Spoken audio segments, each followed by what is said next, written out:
Le 26 mars 1962, une fusillade éclate à Alger. L'armée tire sur les partisans de l'Algérie française.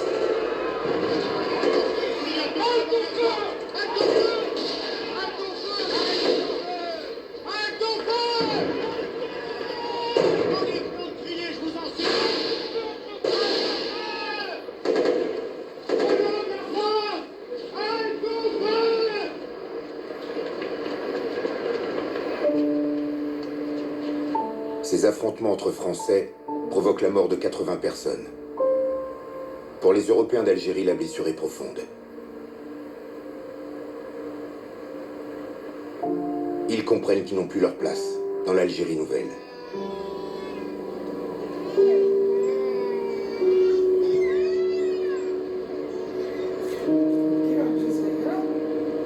À la veille de l'été 1962, de 8 à 10 000 pieds noirs quittent chaque jour la terre qui les a vus naître, emportant hâtivement avec eux ce qu'ils ont de plus précieux. Je me revois sur le bateau, en quittant le port. Je pleurais comme un gosse, parce que je souffrais, parce que j'avais mal, parce que je quittais quelque chose que j'aimais, et que j'avais l'impression que ça m'appartenait un peu, que m'étant battu pour le garder, on m'avait pas laissé finir cette guerre, on m'avait pas laissé la finir, on m'avait dit c'est fini, tu as perdu.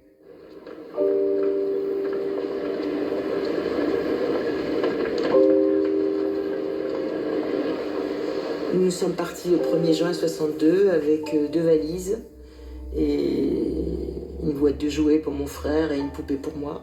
Ça ressemblait à l'exode. Je me souviens de scènes à l'aéroport. Nous sommes rentrés en avion, d'autres sont rentrés en bateau et décrivent les mêmes scènes. On attendait, tous assis par terre, qu'il y ait un avion où on puisse monter parce qu'il y avait tellement de gens que c'était un peu compliqué. Et donc on est vraiment arrivé en France sans rien, en campant pendant quelques temps. Ils sont près d'1 million à traverser la Méditerranée. À leur arrivée, beaucoup débarquent dans un pays où personne ne les attend.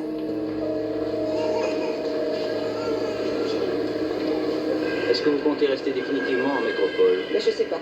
Vous ne savez pas encore. Je ne sais pas encore, suivant les événements. Vous avez des parents en France? Et j'ai toute ma famille. Par conséquent, vous allez décider maintenant. Non, en Algérie. Allez rester là-bas. Est-ce que vous pensez qu'ils vont vous rejoindre?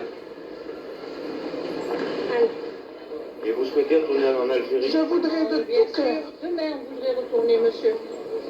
Comme disait le monsieur, ils sont très gentils. C'est très gentil. On nous reçoit très bien partout. Mais qu'est-ce que vous voulez, on a tout laissé. Mes grands-parents, ils ont perdu leur maison, ils ont perdu leur patrie naturelle, originelle. Il y a eu un processus historique qui était la décolonisation, le fait que les peuples colonisés s'émancipaient. Et eux, ils se sont retrouvés là et impuissants devant un processus historique qui les a broyés. Alors, un chef de famille et une personne au foyer. Là, vous allez remplir des papiers, vous allez dire que vous avez perdu.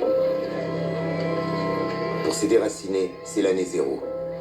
Ils doivent reconstruire un foyer, trouver du travail, s'intégrer à une France parfois hostile, souvent indifférente, et peu prête à accueillir tant de rapatriés.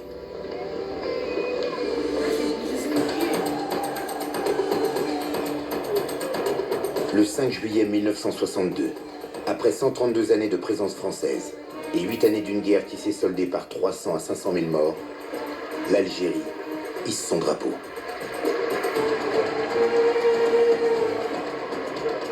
Le jour de l'indépendance, ces jours-là, ces journées-là, pour notre mère, c'était un souvenir incroyable.